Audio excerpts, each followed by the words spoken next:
Hey guys, thanks for tuning in to this YouTube installment of Cable.com.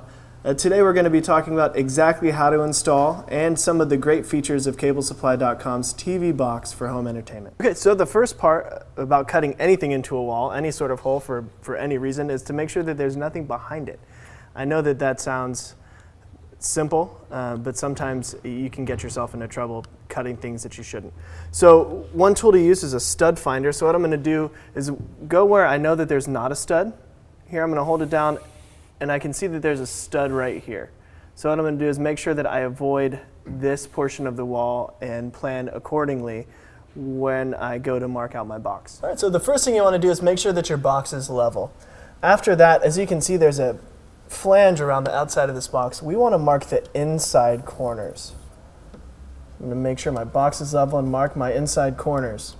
Alright, so after I have my corners marked, I want to, as you can see, I marked the inside corners and not the outside corners. I want to take any sort of straight edge here. I just have a 2x4 laying around, so I'm going to take that, put it along my corners, make sure that's level, so I can mark out my lines. All right, now all I have to do is cut. One tip to always remember is cut your horizontal lines first. And the reason I say this is that stud finder found my stud, but there may be plumbing, there could be all kinds of stuff behind this wall. And the reason I'm doing this is if I hit say I hit a plumbing line here, that's not my whole box length. So I can turn around and make up that length on the other side.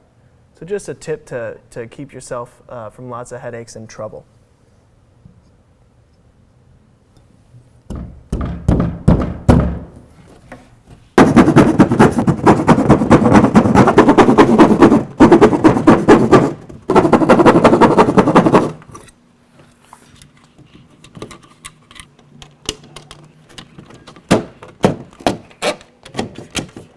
Now that I have my box in the wall itself, you can see that there's 4 screws around the corners of this box. And those screws actually are connected to a piece of plastic in the back that's going to anchor this into the wall. And so what we're going to do is I'm going to screw one in here. Okay, and if you'll follow me around the back, I'll show you guys exactly how that worked. So as you can see, these are the plastic brackets or pieces that are connected to the screws. And as they're tightened, they turn, catch this lever, and are actually screwed against the wall like this.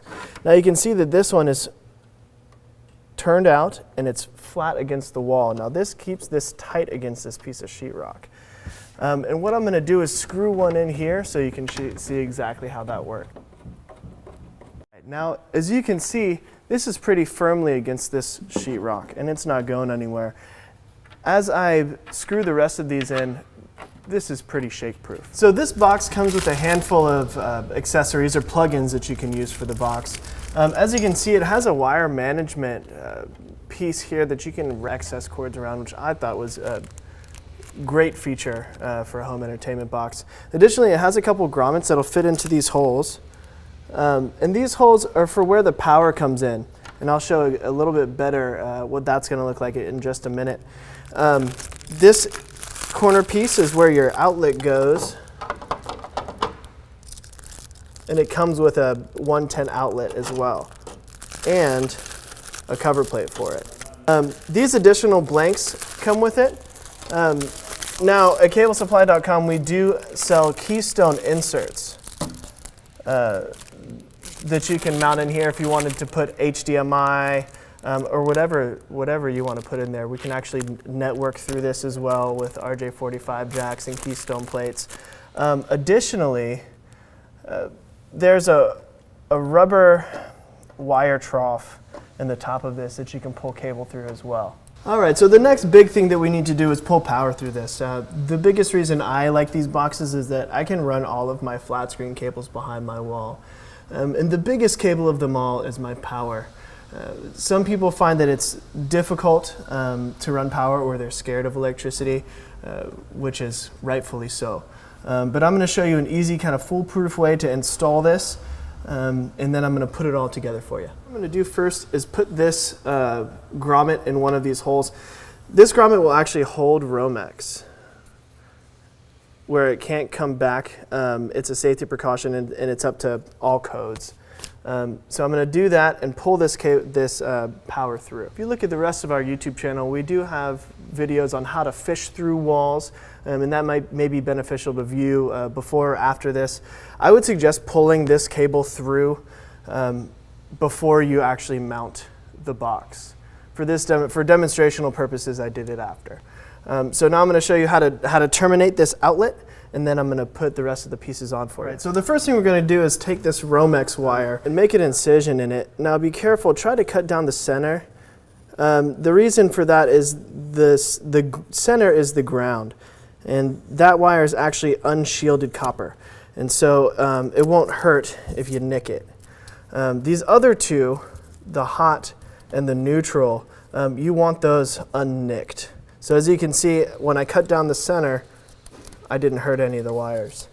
We're going to take this back, cut off this shielding, and then we're ready to go. So what you're going to want to do is fish this through first, because after we put on this outlet, it's going to be a little bit more difficult to get our piece on there.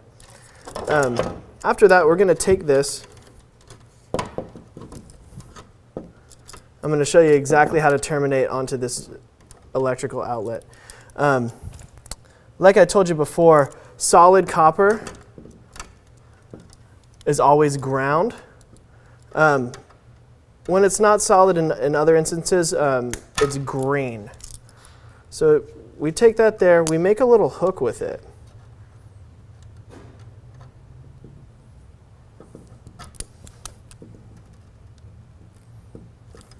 And what we're going to do is take this green screw and wrap the hook around our screw.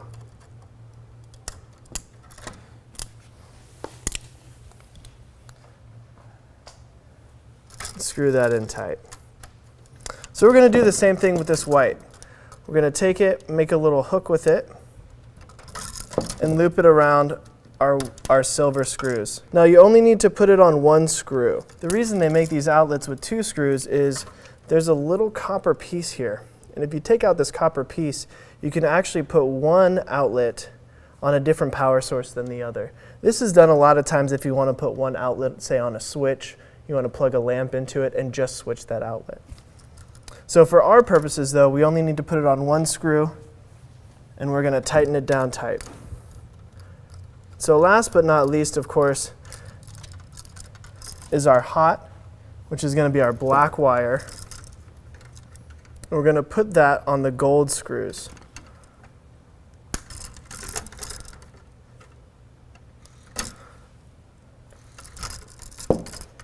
And again, we're going to strip it out.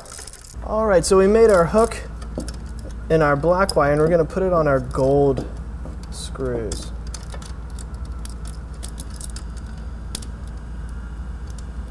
And tighten these guys down tight.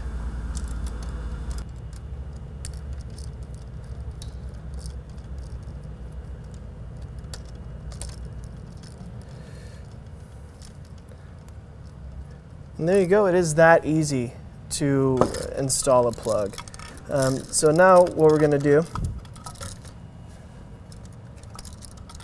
is go ahead and screw this into our corner piece.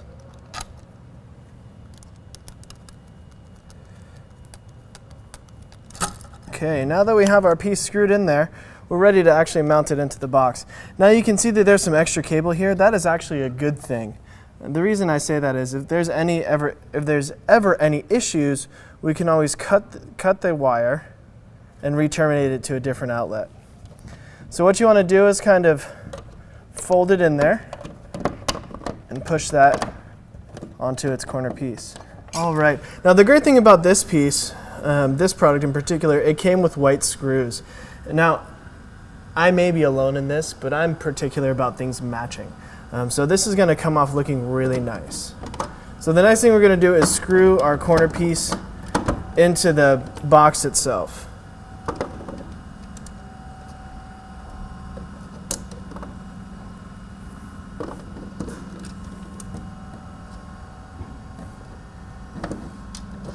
So a great option for these holes is Cable Supply's Keystone inserts. They come from 3 all the way down to 1 depending upon your needs. Cable Supply also has different inserts for them. We have a coaxial insert, a data, of course, and we even have an HDMI keystone insert. So with these, you can come out either end and run your cables behind the wall. All right, so we're going to push this HDMI cable through, which is probably nowadays the most used home theater cable because HD has come out. Now what's great about this piece in particular is that, see how this is a little bit extra cable? We can wrap it around so that it's not hanging down below your flat screen. We can also do that with this power cable.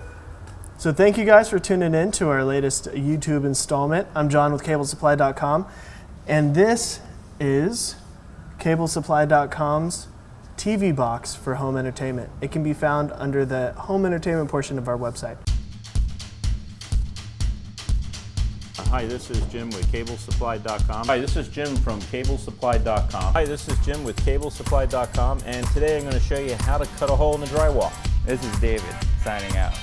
You stay classy, Internet.